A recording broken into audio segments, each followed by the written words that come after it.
vosotros a una persona a la que también tengo una estima extraordinaria, es compañero mío de la Universidad de Granada, es una de las figuras más importantes de nuestra universidad en Granada, es el profesor José Antonio Lorente, y yo puedo decir de él que lo he conocido casi desde estudiante y hoy es pues catedrático de Medicina Legal, es el director del Instituto Genio, que es el Instituto de Genética y Oncología, uno de los institutos con más prestigio en Andalucía y en España. Es prácticamente pionero en España de la genética forense y bueno, sus personajes con los que él trabaja pues no son como cualquiera de nosotros que podemos trabajar con células corrientes. Él trabaja con Colón, con el Príncipe de Viana, pero al mismo tiempo también con personas que están pues en Ciudad Juárez, con niños perdidos. Es decir, posiblemente tiene una visión de la humanidad como muy pocos pueden tener. Yo realmente es una persona a la que admiro mucho y valoro extraordinariamente. Pero para decir simplemente el nivel de conocimiento que tiene José Antonio en el mundo, bueno, yo he tenido ocasión de viajar en muchos países también. Él desde luego debe ser socio de honor de Iberia, esto lo puedo casi asegurar. Pero con independencia de eso, he ido a muchos sitios del mundo y cuando yo he dicho, sí, yo soy profesor de la Universidad de Granada, y dice, sí, en Granada, donde está Lorente. Que yo siempre pensaba, me decían antes donde estaba la Alhambra, pero ahora me dicen que es donde está Lorente. Bueno, pues yo encantado, es un placer poder encontrar siempre una referencia a una persona, a un compañero querido y a un científico pues de primera magnitud como el que hoy tenemos el honor de tener en nuestra tierra, en San Fernando. ¿De acuerdo? Gracias por venir.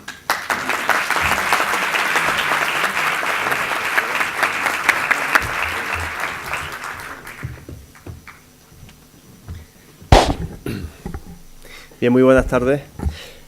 Con la venia del señor presidente, excelentísimas e ilustrísimas autoridades, tanto de la academia como del ayuntamiento, doctor García Cubillana como ponente que me antecedió, doctor Juan Torrejón, también muchísimas gracias por gestionar toda esta maravilla de evento que estamos clausurando.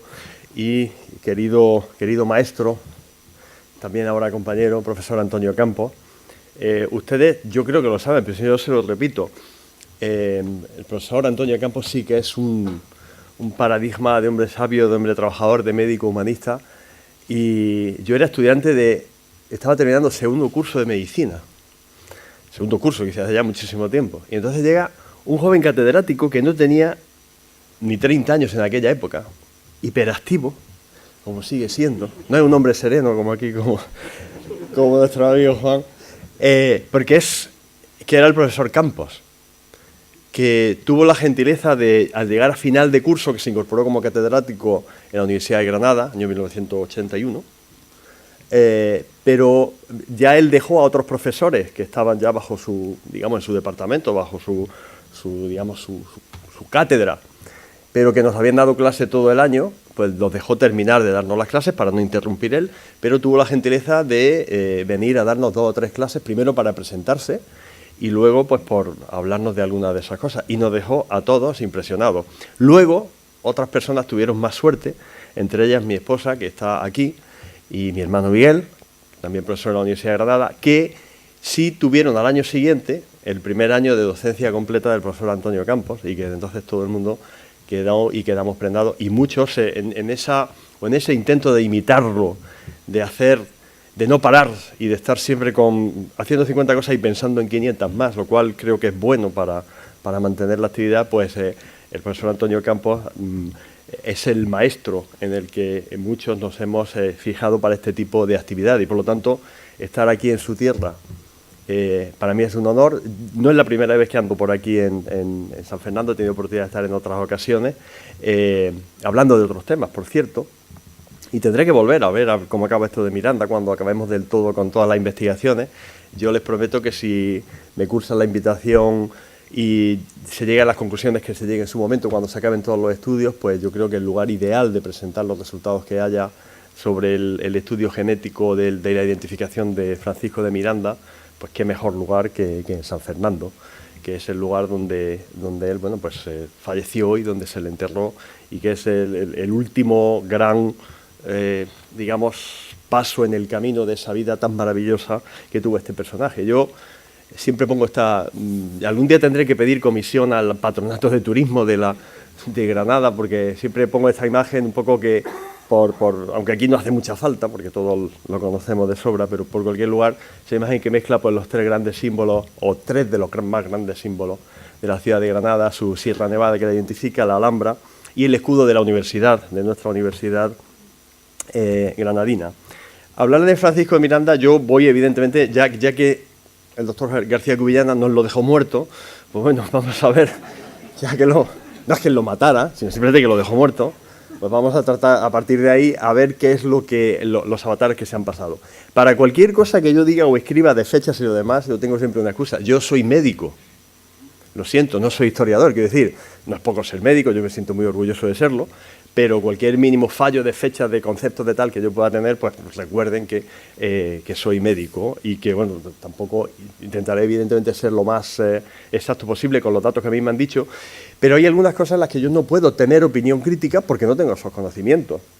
Si yo leo en un sitio que no sea Wikipedia, que tiene cierta fiabilidad, pero que no es el lugar ideal, pero si yo leo que la distancia entre Júpiter y Marte, me lo voy a inventar, es de 800 millones de años luz, pues yo no tengo por qué dudar de eso, porque no tengo ni idea cuál es la distancia.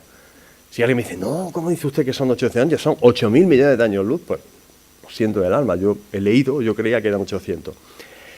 Eso se aplica a la parte histórica, si cometo algún error teniendo en cuenta el grupo, el elenco de expertos sobre la figura de Miranda que hay aquí, pero no es tanto la parte genética.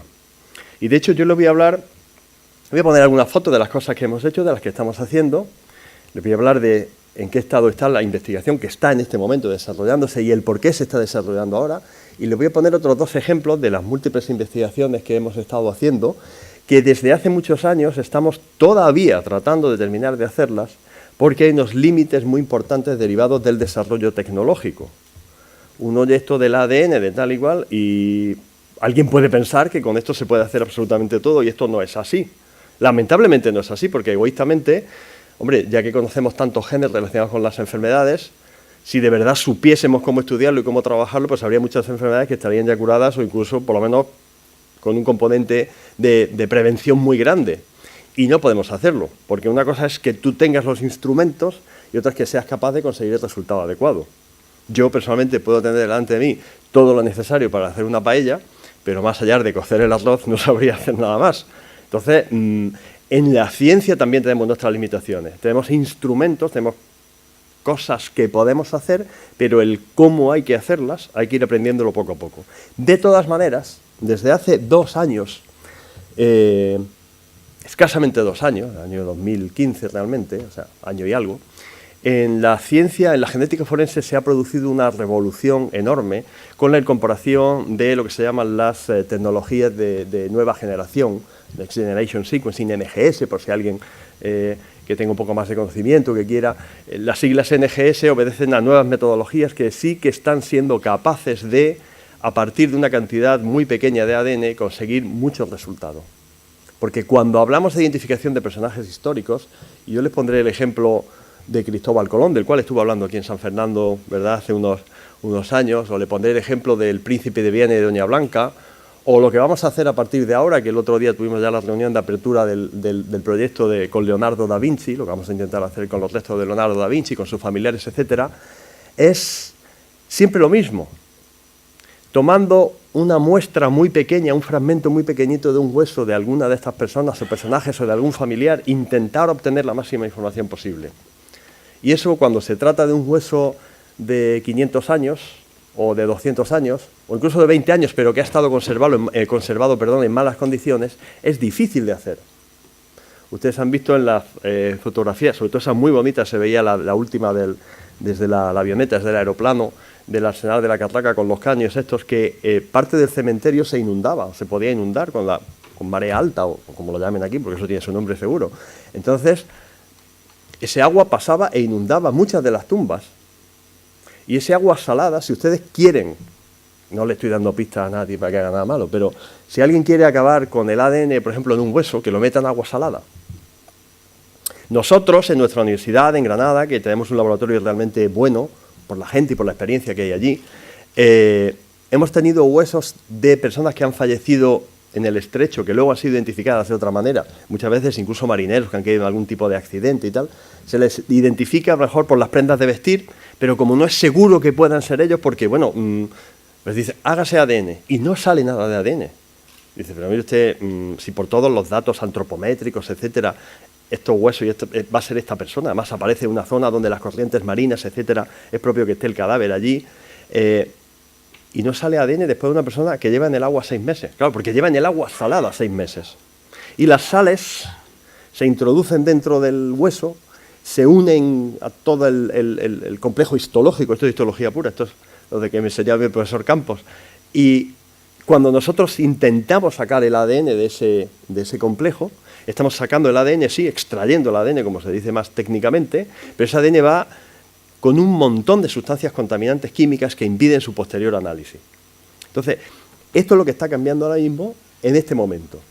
Y esto hace que los proyectos puedan avanzar. Yo, de las maravillas que ayer les contarían de los lugares que visitó, Granada entre ellos, evidentemente, en Granada efectivamente dejó, desde el nombre de Miranda en el Arco del Triunfo, en Francia. Estuve yo no sé cuánto tiempo con mi mujer y mis hijas hace un par de años tratando de encontrar el nombre de Miranda, porque hay muchos nombres grabados, pero realmente el de Miranda como única persona, evidentemente de Latinoamérica, pues es algo maravilloso.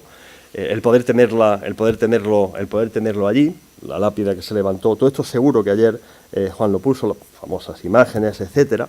Esta es una fotografía de la primera visita que hicimos aquí al Arsenal en la Carraca en el año 2006, acompañado de científicos venezolanos y de personal de Venezuela. También está el profesor Joaquín Gamero, de la Universidad de Cádiz, compañero de Medicina Legal, catedrático de Medicina Legal aquí. Se formó con el profesor José Luis Romero, que fue rector y que ya falleció, gran maestro y amigo también, para empezar el estudio de Miranda. El estudio, ustedes saben que la intención de identificar a Francisco de Miranda es algo que en el pueblo venezolano ha estado desde siempre. Y todos conocerán, y ahora les pondré yo fotos que tomé de la tumba de Francisco, de la tumba abierta del lugar donde deberían de reposar, o donde se espera que puedan reposar en un momento determinado los huesos de Francisco de Miranda.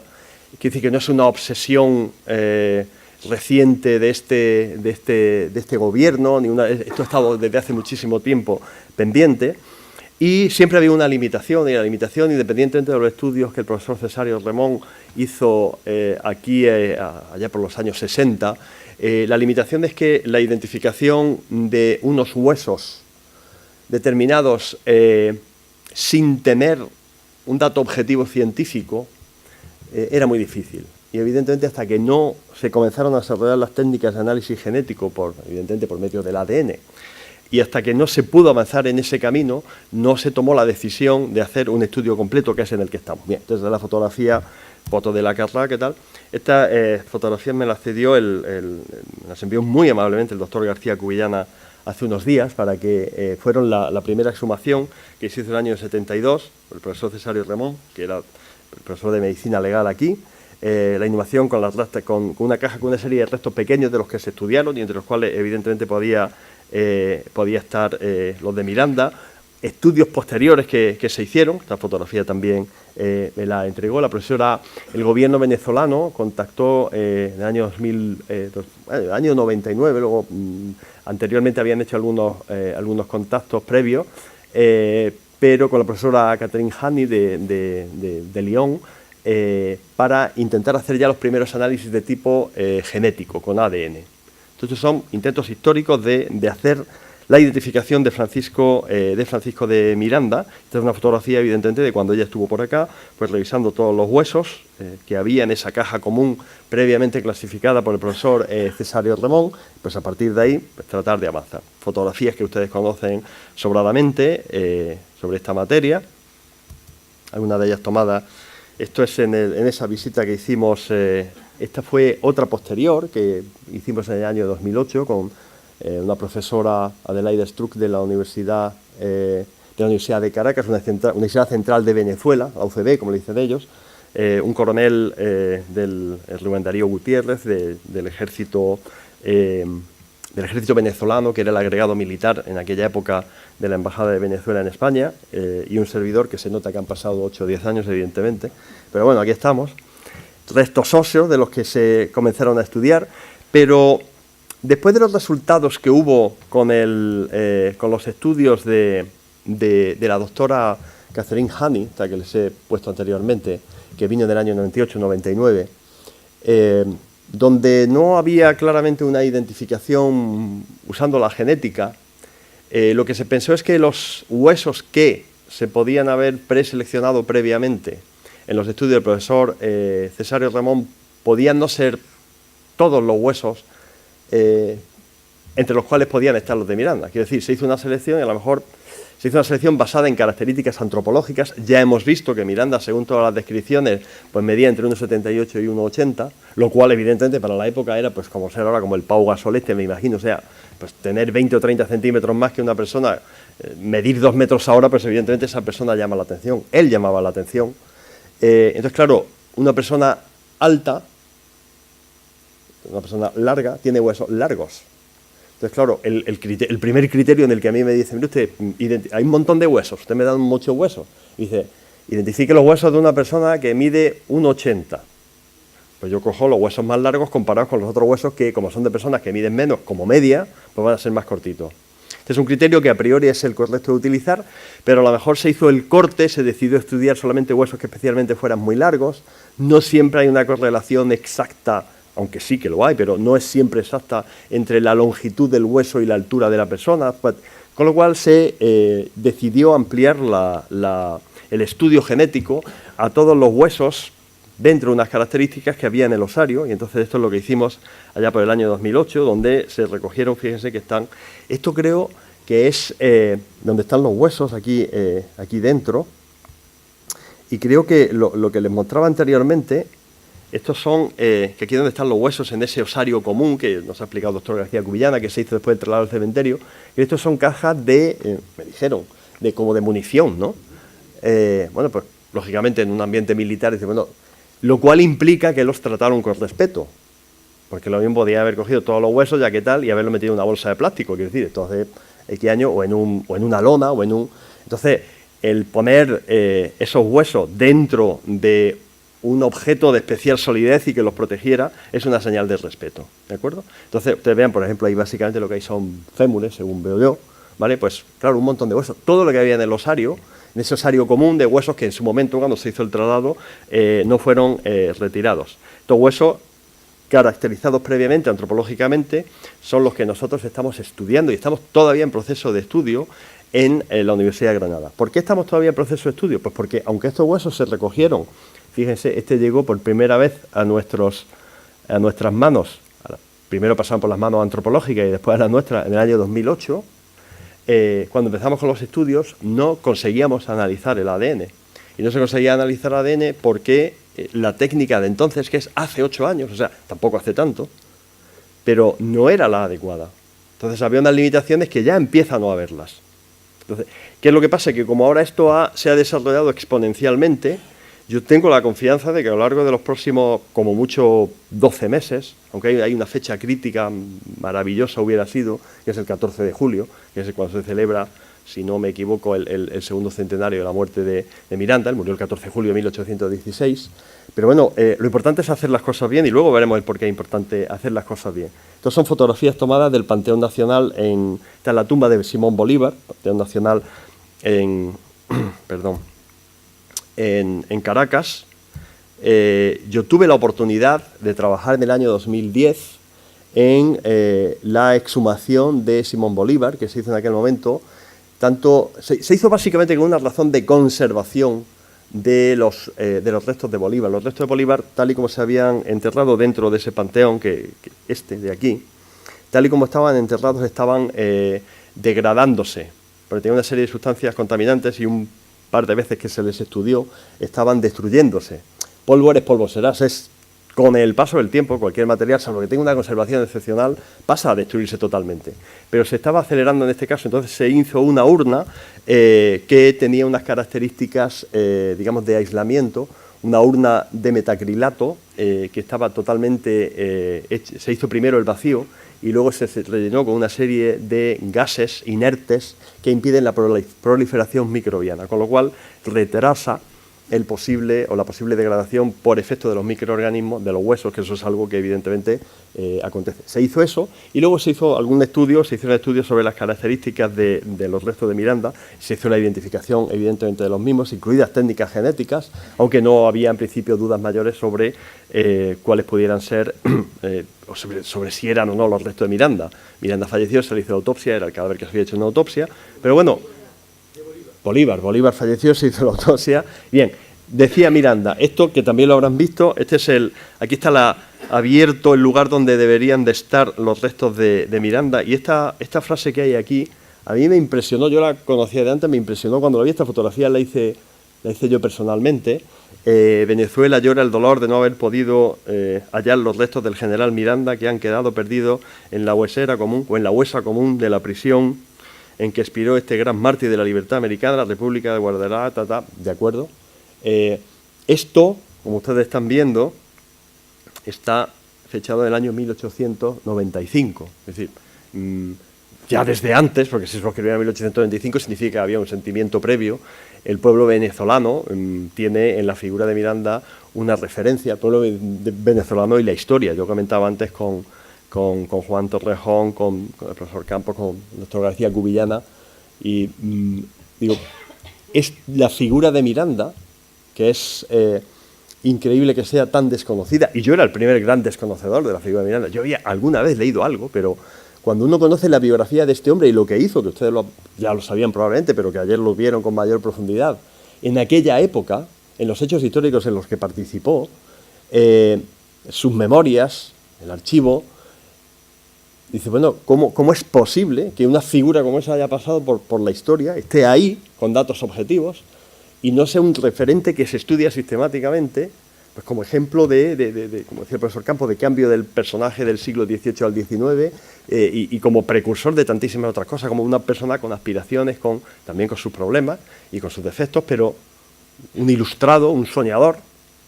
Son tipos de ejemplos que yo creo que transmiten una serie de valores que bien canalizados serían probablemente mucho más aptos como ejemplo y como modelo a seguir o a tratar de imitar o a valorar por lo menos críticamente, si se quiere, por los estudiantes que, bueno, yo era el primero que no había de Miranda, pero yo no sabía, cuando me lo contaron y luego me dieron una biografía, de hecho dos biografías de Miranda, y lo leí y tal, digo, pues increíble. Bueno, pues ese hombre que hizo esas cosas increíbles, que es una referencia, el prócer intelectual realmente de la liberación y de la independencia de las Américas, y pues bien, ahí está esperándolo el pueblo venezolano. Por lo tanto, lo que se hizo fue, teniendo en cuenta que había una serie de tecnologías modernas, pues el tratar la tumba, pues todos ustedes conocen, estas fotografías las tomé yo, se nota el paso del tiempo. Bueno, esto es por fuera, el Panteón Nacional, allí en Caracas. Bueno, y así comienza la historia. ¿Qué es lo que hay que hacer para identificar a una persona? Miren ustedes, identificar es comparar, siempre. Y nosotros identificamos y conocemos a nuestros amigos y a las personas a las que... porque tenemos una referencia guardada en nuestro cerebro de una serie de características suyas, características visuales, características auditivas. No vamos a hablar de características olfativas, también podríamos reconocer a alguna persona por características olfativas, pero... Y lo que hace es que nuestro cerebro automáticamente compara. Y a veces nos equivocamos. Oye, parece fulanito. Se acerca porque es alguien más parecido y dices no. ¿Por qué? Porque en cuanto tienes más información dices, la persona que me parecía que era alguien ya no lo es. ¿Cómo identifica la policía o la Guardia Civil a alguien con las huellas dactilares? Porque tiene una muestra de referencia. Si aquí aparece una huella de una persona que presuntamente ha cometido un delito, se obtiene esa huella, se levanta, como se dice en el ambiente criminalístico, y se introduce una base de datos, es una persona que está previamente fichada policialmente, pues automáticamente se le identifica. Y así sucesivamente. Luego, para nosotros poder identificar a Francisco de Miranda, necesitamos tener ADN de personas que tengan relación biológica con el mismo. Y ADN de personas que tengan relación biológica con el mismo, teniendo en cuenta el paso del tiempo y la complejidad de los árboles genealógicos, que algo de eso les enseñaré, básicamente se hace con dos tipos de ADN que permanecen, que se transmiten de generación en generación de una manera más o menos exacta, pasa de padres a hijos de una manera más o menos una copia exacta, que es el llamado ADN mitocondrial, que lo transmiten todas las madres a toda su descendencia, a sus hijas y a sus hijos, pero que lógicamente, por ejemplo, nosotros somos 3 hermanos y una hermana, todos tenemos el ADN mitocondrial de mi madre, pero todos los hermanos que estamos casados y tenemos hijos, el ADN mitocondrial de mi madre solamente lo tiene el hijo de mi hermana, porque mis hijas tienen el ADN mitocondrial de mi mujer. Pero, y el ADN de mi madre se va a perder ahí, porque yo tengo solo un sobrino. Cuando ese sobrino que tiene el ADN mitocondrial de mi hermana y de mi madre y de mi abuela materna, y así sucesivamente, tiren ustedes hacia atrás, cuando él tenga un hijo, si lo tiene una hija, el ADN mitocondrial será el de la madre. Pero estudiando un árbol genealógico, normalmente de una familia, siempre es posible encontrar alguna línea. Y si no directa, pues un tanto indirecta. Si no es la madre, porque a lo mejor una mujer que solamente tuvo hijos varones, o que tiene hijas, como es el caso de mi madre, y la hija solo tiene un hijo, pero habrá alguna... Puede ser víctima de una falsificación, esperemos que no. Una hija, a lo mejor no es el caso... Mi madre tiene una hermana que solamente tiene hijas que han tenido hijas y así sucesivamente. Entonces, siempre es posible, con suerte, pero se suele dar, encontrar descendientes o ascendientes por vía materna que sigan la línea materna exactamente. Cuanto más tiempo hacia atrás nos vayamos, más difícil es, y cuanto más débiles sean los archivos en los que haya que buscar desde el punto de vista histórico, muchos de ellos parroquiales, pues más difícil va a ser porque se pierden los datos. Por ejemplo, en la identificación que estamos trabajando nosotros ahora, que comenzamos a hacerla pública, porque esto empezó mucho antes, pero bueno, el 2 de mayo pasado, que el 2 de mayo se cumple, se celebra el aniversario de la muerte de Leonardo da Vinci, los 500 años se celebran en el año 2019, falleció en 1519. Bien, los archivos de las iglesias italianas, desde el siglo XIV, están increíble, pero prácticamente íntegros, conservados todos. Guerras, revoluciones y problemas que haya habido en Italia, que los ha habido evidentemente a lo largo de la historia, no los han afectado. En España se perdieron muchos. Hace ya, gracias a Dios, mucho tiempo, pero la guerra civil se vieron afectadas muchas iglesias. Bien, pero antes también había pasado. También ha pasado en Italia, pero mucho menos. Entonces, se ha podido reconstruir el árbol genealógico de Leonardo da Vinci y de los familiares de da Vinci de una manera increíble. Entonces, cuanto más tiempo, peor, y cuanto más débiles sean los datos, peor. Pero bueno, siempre es posible conseguir algo de mitocondrial y siempre es posible conseguir algo a través del cromosoma Y. El cromosoma Y, como ustedes saben, es el que marca el sexo masculino. El XY, que es el hombre, el XY, y el XX es la mujer, de manera genérica, ¿vale? Y ese XY es fácil de seguir muchas veces porque va asociado al apellido. Yo me llamo Lorente porque mi padre se llama Lorente, quiere decir de primer apellido, y es el que yo cedo a mis hijas. Entonces, mi cromosoma Y es el mismo de mi padre, y es el mismo de mis 2 hermanos, y es el mismo de mi abuelo paterno, y es el mismo de... Mi padre era un montón de hermanos, 6 hermanos, eran 14, pero bueno, 6 varones, y es el mismo de un montón de primos Lorentes, y así sucesivamente. Y por lo tanto, si uno tira hacia adelante, hay muchos Lorentes por ahí que tienen idéntico cromosoma Y o Y que el mío, y hay muchos Lorentes hacia atrás que lo tienen. Si uno hace ese árbol genealógico, puede tomar muestras de referencia. Y esto es lo que se empezó a hacer en el caso de Francisco de Miranda. ¿Qué pasa? Que en la práctica, y no podemos centrarnos en aspectos técnicos, pero ustedes, algunos saben, y si no, para los que no sepan, yo se lo digo, estudiar la ADN mitocondrial es mucho más fácil desde el punto de vista de las muestras degradadas que estudiar el cromosoma Y, por las características que tiene el ADN mitocondrial.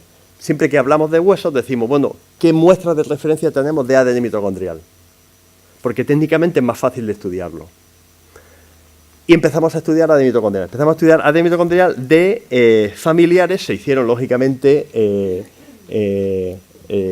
árboles genealógicos complejos. Yo de esto, yo sé interpretar un árbol genealógico y sé si está bien hecho o no está bien hecho, más bien cuando tiene simbología de tipo biológica, pero bueno, esto han hecho múltiples historiadores venezolanos a lo largo de la historia, que podrá haber fallos o no. Entonces se empezaron a identificar familiares por vía materna. descendientes hasta hoy en día de Francisco de Miranda por vía paterna, o sea, de cromosoma Y o por vía mitocondrial, no hay. Ha habido momentos en que, por ejemplo, mujeres han tenido solo hijos varones que, por lo tanto, no han podido transmitir el ADN mitocondrial y se acaba la historia. Y ha habido situaciones en que hijos varones solamente han tenido hijas, con lo cual el ADN mitocondrial, eso nos pasó, por ejemplo, en el caso de Cristóbal Colón. Los descendientes del actual duque de Veragua, doña Anunciada Colón y sus hermanos, Cristóbal Colón, don Cristóbal Colón, son descendientes directos de Cristóbal Colón. Pero son directos de hijos o de hijas, con lo cual la línea, el cromosoma Y de Cristóbal Colón se perdió en la tercera generación, porque solo hubo mujeres. Pero siguen siendo descendientes directos, pero desde el punto de vista del ADN no nos sirven como muestra de comparación. Se identificaron una serie, por lo tanto, de muestras y entonces se procedió a la exhumación de ellas en los cementerios en los que estaban enterradas en Caracas. Se comenzaron a hacer los estudios con el ADN mitocondrial, pero al final lo que se vio es que esas muestras no eran adecuadas, con lo cual hubo que acudir a... No eran adecuadas, ¿por qué? Porque estaban mal identificadas en los cementerios. Una persona que falleció en el año 1890, pues cuando después se murió su hija o su hermana o una prima, que ya genéticamente no tenía una relación tan directa con ella, pues lo típico, se cogen los huesos de la persona que lleva enterrada ya 40 años, se les mete en una bolsa y se las ponen todas juntas. Y 50 años después se mueren y al final aparecen todas mezcladas y ya no sabes quién es quién. Mientras está mantenida, perfectamente identificada dentro de un féretro, dentro de una caja, sí, pero cuando se mezclan todas, pues esa parte se pierde, esa información se pierde.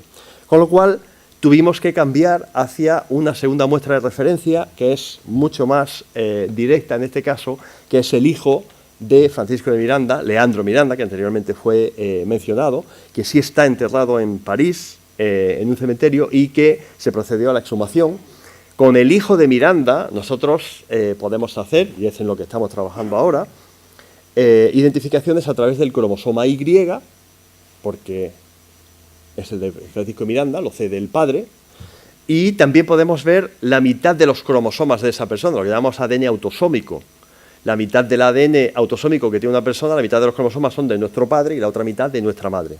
Cuando hay un descendiente directo, eso se puede hacer. Y de hecho, lo ideal es siempre para identificar a una persona tener a un descendiente directo o a un ascendiente directo. O sea, para identificar a una persona lo suyo es tener o a un hijo o a su padre o a su madre. La persona ideal para identificar a otra es la madre, la mamá. Pues dicen que madre no hay más que una, y es verdad. Porque una madre nos da nuestro ADN, la mitad de los cromosomas, nos da el ADN mitocondrial y nos da un cromosoma que anda por ahí suelto junto con de tipo sexual, que es el cromosoma X. A los varones yo tengo un cromosoma X de mi madre y el cromosoma Y de mi padre, por eso tengo sexo masculino desde el punto de vista genético, fenotípico también, pero genético. El cromosoma X juega un papel clave también en la identificación y la madre es la que más información en ese caso da de una persona. En el caso de Miranda, los padres de Miranda están enterrados en una iglesia, creo recordar, yo he estado allí varias veces, que se llama de San Francisco, en el pleno centro de Caracas, y consta en el archivo allí, en los archivos parroquiales que se enterraron allá, pero no está bien ubicada la tumba. Y son iglesias muy en pleno centro de la ciudad, que han tenido a lo largo de la historia, porque son muy antiguas, claro, si están en el centro son antiguas. Entonces, normalmente a lo largo de la historia han tenido múltiples problemas de tipo de filtraciones, de recalos, de hundimientos, entonces se han hecho obras, se han tapado y tal, y aunque se intentó trabajar en ese sentido, fue imposible hacer las identificaciones. Por lo tanto, en este momento estamos trabajando con los restos de de Leandro de Miranda como muestra de referencia. Partiendo siempre, ojo, que esto en el área forense no es lo normal, pero hay que tener cuidado cuando uno obtiene una conclusión con lo que dice. Si yo estoy tomando las muestras de Leandro de Miranda como muestra de referencia, ¿es por qué? Porque Leandro de Miranda es hijo de Francisco de Miranda, ¿sí o no? ¿Pero estamos seguros que es hijo de Francisco de Miranda? Hombre, las inglesas suelen ser gente... La esposa era inglesa, pero bueno. Lo normal, el porcentaje de datos de casos de infidelidad y de los estudios de paternidad que se hacen y los estudios más bien donde se ve realmente cuando hay problemas de que algo ha pasado raro, es en los casos que se hace estudios de histocompatibilidad para algún tipo de trasplante, normalmente de médula ósea, de alguna cosa está un poco... pero esto en un medio como el nuestro no llega al 3%. Los índices de promiscuidad en otras zonas del mundo son bastante mayores, 3 veces más, hasta el 9-10%. Nuestro medio no. Normalmente cuando se asume que es hijo, el margen de error es muy pequeño, pero puede darse. Por eso siempre en la investigación histórica es bueno tratar de combinar diversas fuentes de comparación, no solo una. Pues, claro, si ustedes imagínense, porque los estudios se están haciendo todavía, que se consigue la identificación con un porcentaje altísimo de Leandro de Miranda frente a algunos de los huesos de los que nosotros tenemos que estaban aquí en San Fernando, en la Carraca. Identificación positiva, se acaba la historia. Pero imagínense que cuando se concluya esto, la identificación es negativa.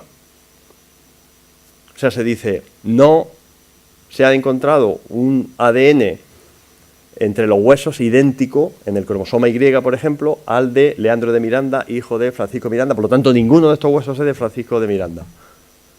Y entonces, claro, dice, bueno, ¿y si no era el hijo de Francisco de Miranda? O sea, tuvo una vida azarosa, ¿por qué no la pudo tener la mujer? Digo yo.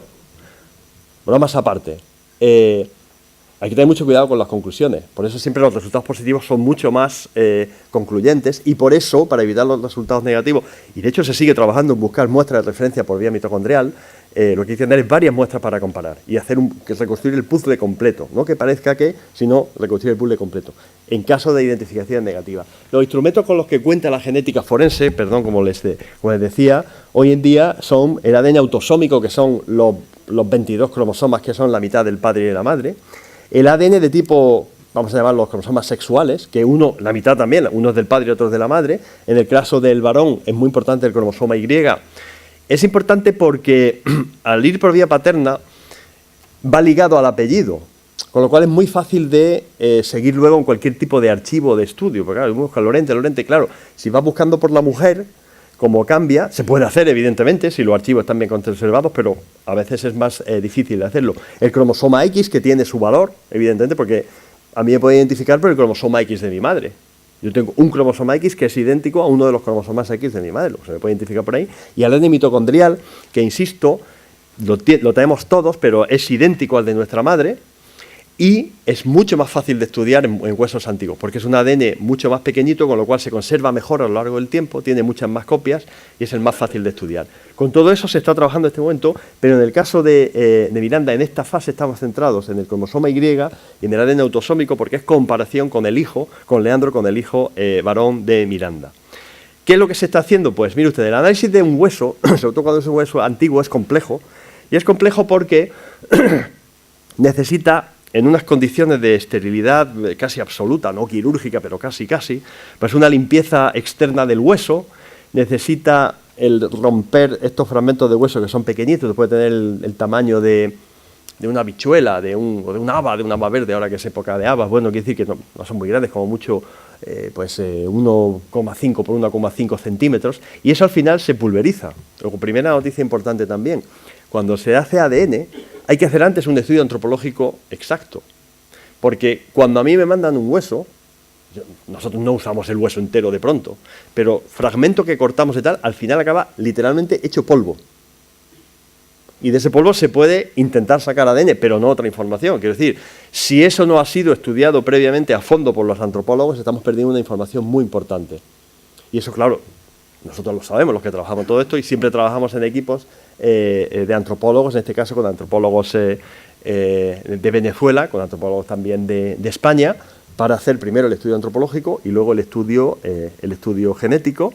Luego se trabaja pues, en un laboratorio especial, este es el nuestro, en la Universidad de Granada, donde es un laboratorio muy pequeñito, que está continuamente siendo esterilizado a través de luz ultravioleta y limpiado con una serie de sustancias especiales. ¿Para qué? Pues para que no haya ADN de otras personas que se puedan mezclar con el poco ADN que hay en un trozo de hueso, y que entonces cuando yo estudio ADN, hay ADN, pero resulta que es de alguien que ha estado tocando algo. Entonces, para evitar eso, que es lo que llamamos una contaminación biológica, que se mezclen ADN, esas personas entran así vestidos como astronautas, digamos, en una terminología que por lo menos en mi época se estudiaba. Y al final, estos no son datos del caso de Miranda, simplemente se lo pongo como referencia. Son casos del caso de Cristóbal Colón, por cierto. Estas son casos de de los estudios que estamos haciendo aún, y ahora les contaré mínimamente sobre el caso de Cristóbal Colón, se genera esta serie de resultados y al final lo que tiene que coincidir aquí es pues que una de estas muestras de referencia, la C65, que tiene una serie, esto es ADN autosómico, pues para diferentes loci, pues al final esto acaba reduciéndose a número, lo cual lo facilita mucho el entendimiento, porque tú lo que tienes que encontrar es que haya un hueso que tenga los mismos números en este mismo orden que tiene este, 15, 13, 24, 30, tal. Si ustedes tienen tiempo, que no lo tienen, de otra cosa, porque yo voy a quitar la diapositiva ya, pero si ustedes miran y comparan fila con fila, aunque parezca que al principio hay cosas que son iguales, tal, cuando lleguen a algún lado va a ser diferente. Porque estadísticamente la probabilidad de que dos personas, así aleatoriamente, dos personas sería C50 y C65, por ejemplo, el que coincidan en todos esos números así leídos en la fila, en horizontal, es imposible.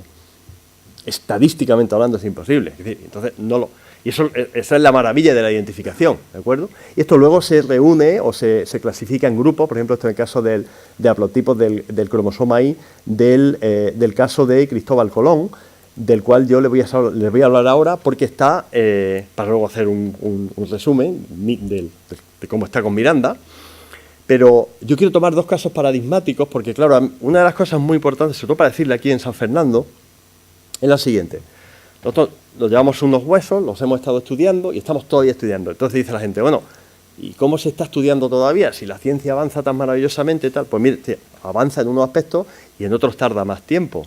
Y en una circunstancia es posible. Nosotros hemos analizado ADN de momias del desierto de Atacama, al norte de Chile, sur del Perú, que tienen una antigüedad de 3.000 años, y hemos visto características curiosas de esas momias, y otros colegas científicos, nosotros no trabajamos ADN tan antiguo, ustedes saben que han determinado ciertas características, por ejemplo, de los neandertales, y como yo les he dicho, nosotros mismos y otros compañeros con laboratorios tan buenos o evidentemente mejores que los nuestros, han sido incapaces de sacar ADN de un hueso de una persona que se ha muerto hace 6 meses, porque estaba en el agua salada o por cualquier otra circunstancia.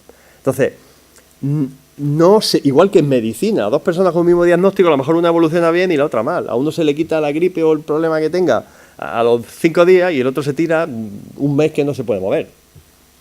Múltiples circunstancias, y eso es lo mismo que nos pasa en medicina cuando tratamos de hacer la identificación.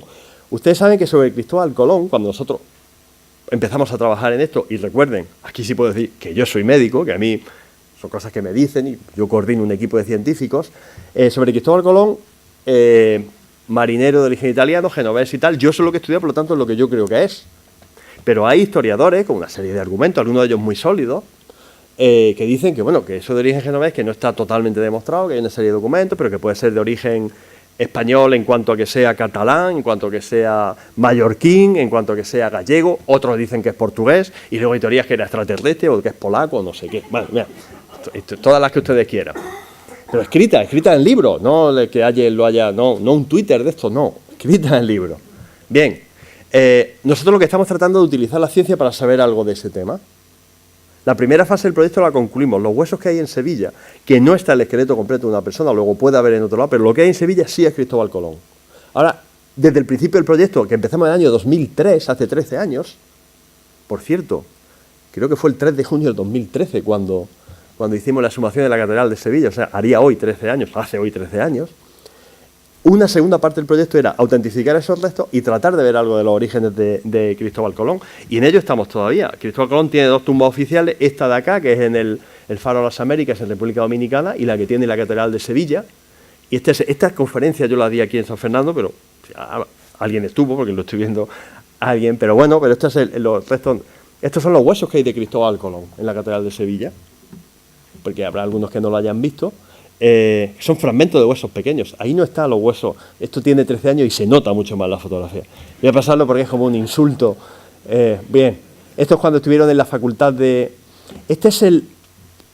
Monseñor es el obispo de Jerez, que entonces era es médico, sí, que ahora les diré, Mazuelo, el padre Mazuelo. Que entonces estaba en la catedral y era además el médico en la Universidad de Sevilla, lo que es la capellanía, el nombre de... Pero el padre Mazuelo, entonces, que luego fue nombrado obispo en Jerez, y esto cuando estuvieron en la Universidad de Granada, ¿de acuerdo? Estos son los huesos. ¿Con qué comparas Cristóbal Colón? ¿Cómo identificas a Cristóbal Colón? Pues con algún familiar. Ya le he dicho antes, por cierto, que los descendientes no nos sirven porque, aun siendo descendientes directos, las líneas de ADN mitocondrial y de cromosoma Y se desaparecieron. Mitocondrial no nos servía en el caso de Colón, porque Colón no cedió el mitocondrial a sus hijos, porque el Colón de los hijos de mitocondrial es el de la madre de los hijos. El autosómico se mezcla tanto con el paso del tiempo, porque sí, yo tengo la mitad de mi padre, y tengo la cuarta parte de mi abuelo, pero tengo la octava parte de mi bisabuelo. Y tengo la 16ª parte de mis tatarabuelos, y si tiramos para atrás tengo la millonésima parte de algún neandertal. Entonces no me sirve para identificar. Necesito algo que se mantenga en el tiempo. ¿Con qué se comparó? Pues estos son los restos de su hijo Hernando Colón. Esto ya un poco reconstruido y estos son los restos del Diego Colón, hermano de Cristóbal Colón. Y aquí quería mostrarles una cosa curiosa, digo porque lo vean, porque este estudio está a punto de terminarse, yo creo que para el final de este año acaba, y es esto que ven aquí, ustedes, yo lo llamé arena o tierra, estaban los huesos de esto visto tridimensionalmente, aquí hay un montón de huesos, aquí debajo había un montón de esa tierra y arena, porque como que se había volcado la caja, y dentro de eso había muchos más huesos de estos, ¿vale? Pero eso yo dije, eso es tierra o arenilla. Digo, pero vamos a tomar unas muestras para estudiarla. Cuando estudia eso al microscopio ustedes, se encuentran con cosas tan curiosas y maravillosas como esto. Eso los malacólogos sabrán lo que es, pero yo diría que es una caracolilla. Yo es que soy de pueblo, entonces, de Almería, y entonces digo, pues, claro, esto es 1 centímetro. Cuando ustedes ven, esto que digo yo, 2 milímetros, cuando ustedes ven eso así en un montón dicen, pues tierra, arenilla. Pero como lo miren con una lupa, no hace falta un microscopio y tal, pues ya tiene restos de esto, tiene restos de vegetales, tiene restos de ¿qué más hay por aquí? Estos vegetales otra vez, vegetales de todo tipo, de tamaño pequeño si ustedes lo miran, restos de semillas, esto es 1 centímetro, eso pasa desapercibido, mezclado ahí con un montón de otras sustancias, pasa desapercibido, restos más de semillas, 0,25 centímetros, esto 0,5 centímetros, esto que es un hueso, no, un huesecillo, es decir, eso no es nada, pues de algún animal, de restos de, bueno, estos ya son fragmentos de piedra, ¿no? De algún tipo de granito, aquí como hay un geólogo me pega, pero bueno, esto es carbón, esto es madera quemada. ¿Qué hace eso? Se puede preguntar uno, ¿qué hace eso? Esto es visto ya al microscopio electrónico.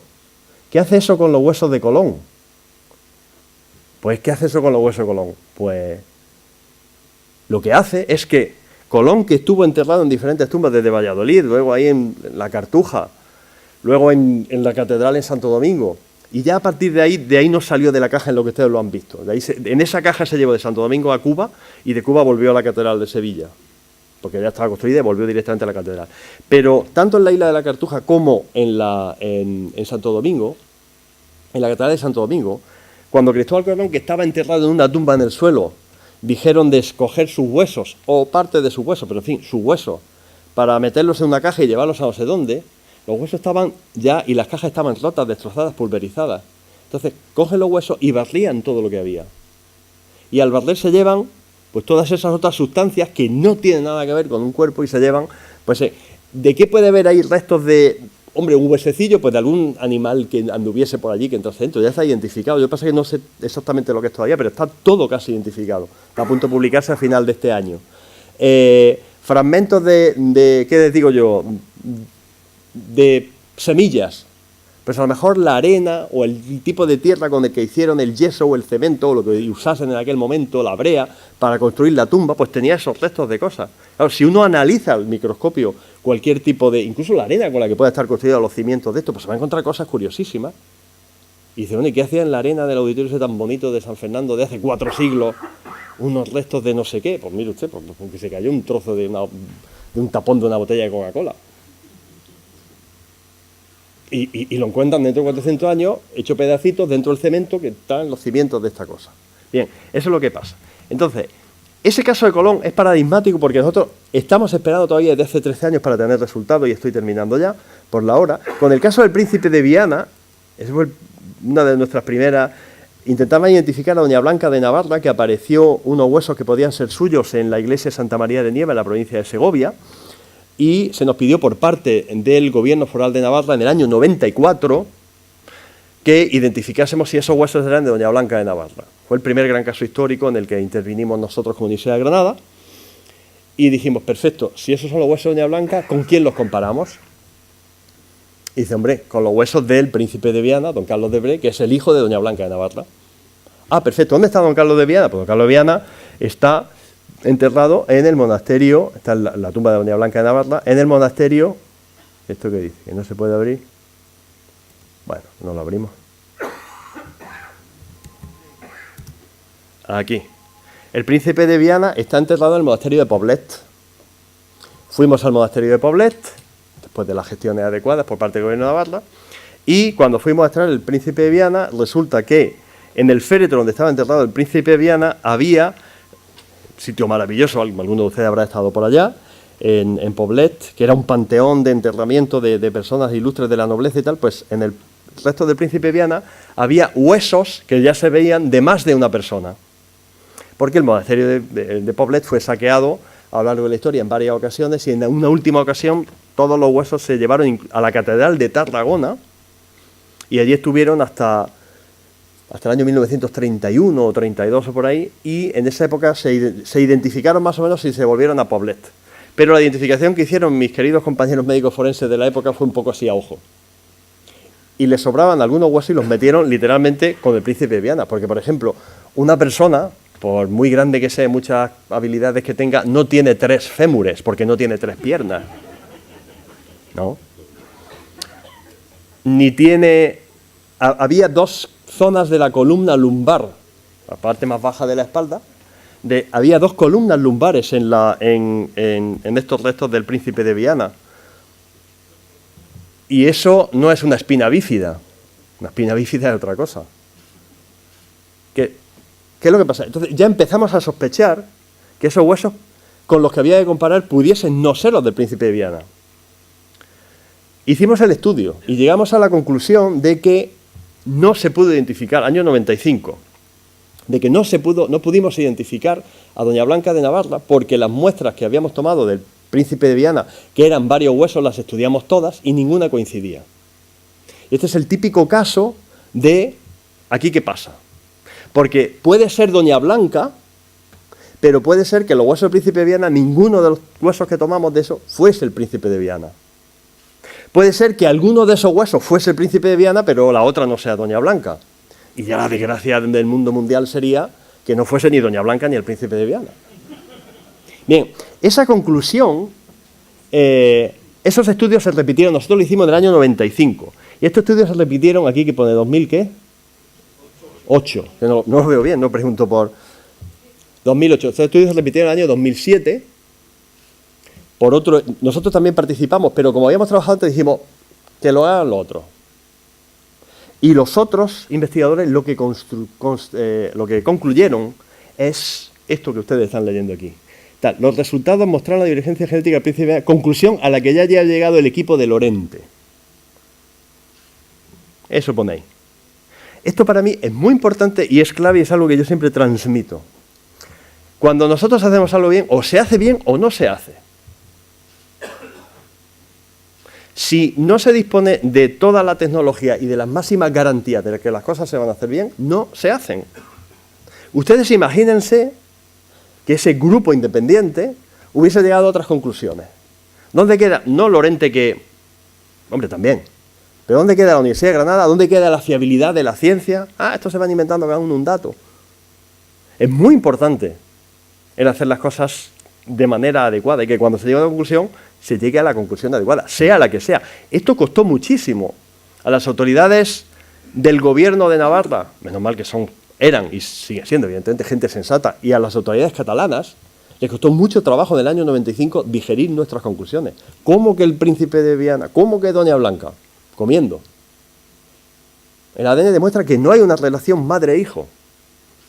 Y esto puede ser por todas esas... Siempre hay una causa histórica y que hay que seguir descubriendo e investigando. Y en ello es lo que estamos, con el caso de Leandro de Miranda. Ustedes saben en una época determinada, digamos, vamos a decirlo así, la polémica que se originó con la identificación de los restos de Ekaterimburgo de la familia del zar, donde, bueno, pues en principio se identificó incluso genéticamente, pero luego algunos autores volvieron a repetir algunos análisis y resulta que no concluían, y entonces se generó una, digamos, una disputa que al final se acabó, y bien, esto no puede ser. ¿Por qué no puede ser? Porque la ciencia, igual que la medicina en el ejercicio, debe de ser ajena a circunstancias que no sean las propias de esa ciencia o del ejercicio de la medicina, ojo, o del ejercicio del derecho o del ejercicio de otras cosas. No puede verse influida por nosotros en este momento. En el caso de la identificación de Francisco de Miranda, tenemos ya hecho un montón de análisis, pero seguimos trabajando en esta materia. Y seguimos trabajando en esta materia porque cuando se tengan las conclusiones, esas conclusiones tienen que ser irrefutables, tienen que ser perfectas, porque van a tener una trascendencia histórica, sea la que sea. Si es alguno de esos huesos o varios de esos huesos, maravilloso, porque son algunos de ellos y porque evidentemente antes o después volverán a Venezuela y se les enterrará como, y será una cosa maravillosa. Pero si no son, pues porque no son. Mire ustedes, estos que se han estudiado no lo son. Pero ¿y si decimos porque nos equivocamos o porque tenemos prisa o porque que sí son y luego no son? ¿Y si decimos que no son y luego sí son? Entonces entienden y esto es una cosa, para mí, ética. Como yo siempre digo, mire ustedes, yo siempre he dicho, para mí lo ideal es, nosotros sumamos Cristóbal Colón en 2003. En 2004 ya identificamos que lo que había en Sevilla era Cristóbal Colón. Para mí lo ideal en 2006 es haber dicho, Cristóbal Colón nació en Palma de Mallorca, en la calle no sé qué, número 4. Y yo les juro a ustedes, les prometo, que desde el año 2006 que yo hubiese dicho eso, hubiese vivido de darle vuelta al mundo nada más que vendiendo esa historia. Porque descubrió de dónde era Cristóbal Colón. Igual como otras muchas cosas de estas. Pero la ciencia es objetiva y hay que hacerlo con ciencia. ¿Por qué? Porque al final estamos jugando con el estudio y el trabajo, de decenas de personas, y señalo algunos de nuestro amigo Juan Torrejón, de los máximos expertos y otras muchísimas personas que han dedicado a figuras eminentes como las que les he nombrado, muchos años porque podemos cambiar teorías que no va a tener mayor trascendencia, pero podemos cambiar teorías de por qué se tomaron ciertas decisiones, de cómo concurrió la historia, y porque tenemos un material valiosísimo. Las muestras que nosotros tenemos de Leandro de Miranda son unos huesecitos muy pequeñitos. Uno no puede ir por ahí sacando tumbas y llevándose todos los huesos. Es una falta de respeto absoluto. Y uno tiene... O sea, la dignidad de una persona no acaba cuando esa persona se muere. Para mí, la dignidad permanece en todo lo que ha sido esa persona. Cualquier objeto de esa persona que pueda encontrarse en su casa o donde sea. Permanece en la memoria, pero también permanece en sus restos óseos.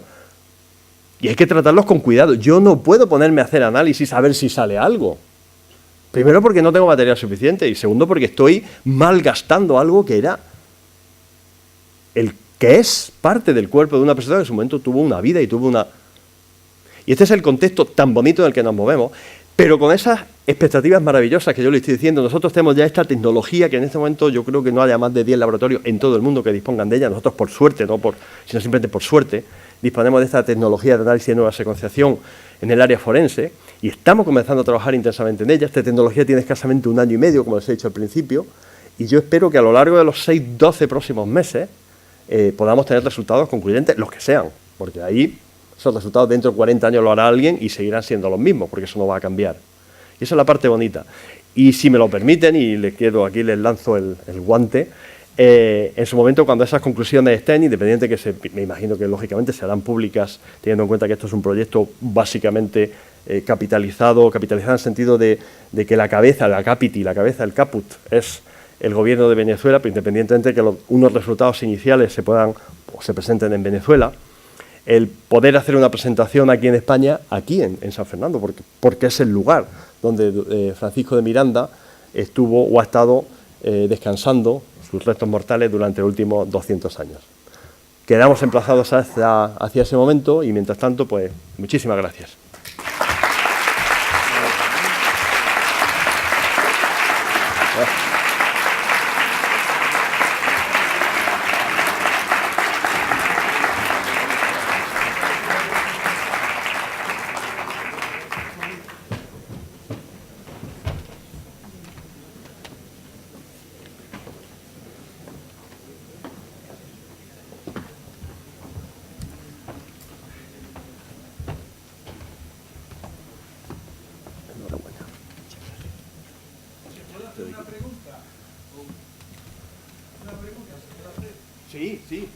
Si el señor presidente... Sí, sí, naturalmente. Sí, sí, con mucho gusto. Hemos visto ahí que han sacado restos de Diego Colón y de Hernando Colón. ¿Por qué no leen el cromosoma Y de ambos, con lo cual ya serían hermanos Diego y además Cristóbal Colón, y además la madre sería Santa la Rosa? Ya no habría la Diana, los Sí. se callarían y todo eso. Digo, yo modestamente pregunto por qué no lo hacen así. Usted pregunta modestamente, pero yo que lo conozco sé que usted sabe mucho. Entonces, eso hace que la pregunta sea muy interesante. La pregunta procede totalmente. Y le voy a decir, lo vamos a hacer. Lo hemos intentado hacer, lo intentamos hacer en su momento. Este es Diego hermano de Cristóbal y Hernando el hijo de, ¿vale? Entonces, en su momento lo intentamos hacer en el año 2003, al año siguiente, el año 2004, y no conseguimos ningún resultado, eran resultados negativos, o sea, no conseguíamos ADN. Entonces, en ese momento decidimos pararlo. ¿Por qué? ¿Por qué no se conseguía ADN? Pues porque la tecnología no lo permitía. Este es el cambio de este último año, donde la tecnología empieza a permitir ese tipo de cosas, con lo cual lo vamos a hacer. ¿Por qué no se ha intentado más veces? Bueno, pues si no se ha intentado otra. No, nosotros intentamos 5 o 6 veces, pero ustedes han visto lo que nosotros le hacemos a un trocito de hueso. Lo hacemos polvo. Entonces, para mí, los pequeños fragmentos de hueso que nosotros tenemos, que están bajo mi custodia, aunque yo soy simplemente el coordinador y el investigador principal y tal, pero este es un equipo, en todos los casos, internacional. Por ejemplo, en el caso de Cristóbal Colón tenemos científicos italianos, españoles, alemanes y norteamericanos. Y ninguna decisión, pero sí que es verdad que en el último momento quien dice vamos a hacer o no vamos a hacer soy yo, siempre por consenso. Entonces, para mí es una responsabilidad enorme el valor que tienen los huesos que nosotros tenemos custodiados en una cámara acorazada de la Universidad de Granada, de Cristóbal Colón, o de Hernando, de tal, o de no sé qué, de todos los personajes estos que ustedes han visto. El valor real desde el punto de vista histórico, no el precio, sino el valor, es como si fuesen una joya. Porque huesos, o sea, para que en un momento determinado se permitiese otra exhumación que digo yo, en la Catedral de Sevilla, por ejemplo, para intentar, yo creo que pasarían decenas de años. Entonces, lo que uno puede es, sin estar seguro a priori de que hay muchas posibilidades de obtener un resultado, utilizar la tecnología. Nosotros utilizamos la mejor tecnología del mundo. El laboratorio en Granada, o sea, en España lo hicimos en Granada, en Santiago de Compostela y en Barcelona. La Universidad de Roma, el Instituto Max Planck en Leipzig, en Alemania, y la Universidad del Norte de Texas. O sea, dividimos un huesecillo en esas 6 partes y lo hicimos todo. Todo el mundo resultados negativos. Se repitió varias veces, negativo. Aquí se acaba la historia. No vamos a seguir haciendo Ustedes intentan hacer algo y si les sale bien, dicen, bueno, voy a perfeccionarlo. Pero si sale un desastre, no lo intentan otra vez.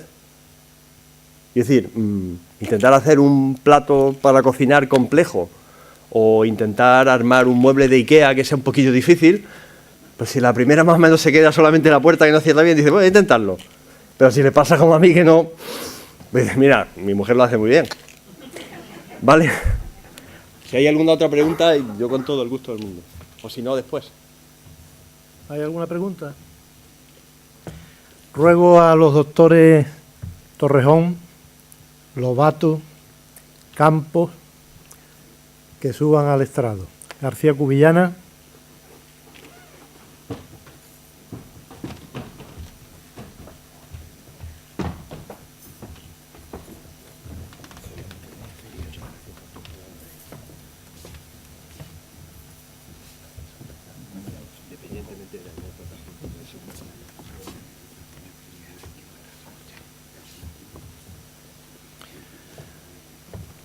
Les decía ayer, antes de que comenzaran las jornadas, que íbamos a descubrir muchas cosas sobre Miranda en distintos aspectos. Y como habrán podido ustedes comprobar, así ha sido. En estas 2 jornadas intensas y apasionantes nos hemos aproximado todo lo que se ha podido en este corto espacio de tiempo a la figura de Miranda, gracias a las exposiciones que nos han ofrecido los doctores que ahora se encuentran aquí. Falta una persona, que es la doctora Inés Quintero, que si bien no contamos con su presencia ni ayer ni hoy, sí contamos con su conferencia grabada y proyectada, que también llena de interés. A todo esto se ha añadido la exposición que todavía permanece abajo, cuyo comisario es el doctor Lobato, que también abunda en ilustrar todo lo que aquí se ha dicho. La Academia, y yo diría que la ciudad de San Fernando, con estas jornadas se ha incluido, se ha intercalado en ese acontecimiento que se está celebrando a nivel internacional sobre la figura de Miranda. Y me parece que eso es una buena noticia cultural, una buena noticia histórica y, en definitiva, una buena noticia para San Fernando en general, que no ha permanecido ajena a este acontecimiento, y más dándose las circunstancias, las distintas circunstancias que hemos ido escuchando y aprendiendo de estas personas. Nuestra gratitud a todos ellos, porque la iniciativa, sí, efectivamente, partió de la Academia, pero claro, en la Academia somos una serie de académicos y cada uno aporta una idea según su parcela. La idea partió del doctor Torrejón y del doctor Campos y del doctor García Cubillana y también lo de la exposición del doctor Lobato. En cuanto al doctor Lorente, pues bueno, el emplazamiento y ese guante naturalmente lo recogemos. ¿Cómo no lo vamos a recoger? Además lo recogemos desde la ciudad y desde la propia Academia, y ojalá dentro de un año, dentro de unos meses, podamos estar en este mismo lugar asegurando fehacientemente que esos restos son de Francisco de Miranda y celebrarlo todo, y que ese mausoleo que hay en Venezuela con el águila aguantando la losa que no se cierra porque no están allí los restos, pues bueno, que el escultor haga que el águila suelte la losa, que se pueda cerrar y los restos estén allí definitivamente, gracias a ustedes. Gracias también al ayuntamiento, porque si con la colaboración y su magnífica acogida desde el primer momento a toda esta iniciativa, no lo podríamos haber hecho. Muchas gracias de todo corazón al equipo de gobierno de nuestro Ayuntamiento de San Fernando y a la corporación, a los miembros de la corporación que tan amablemente nos han acompañado durante estos 2 días. Yo creo, señoras y señores, que la mejor clausura, el mejor colofón para estas 2 jornadas es un fortísimo aplauso para los autores de todo esto que están aquí presentes.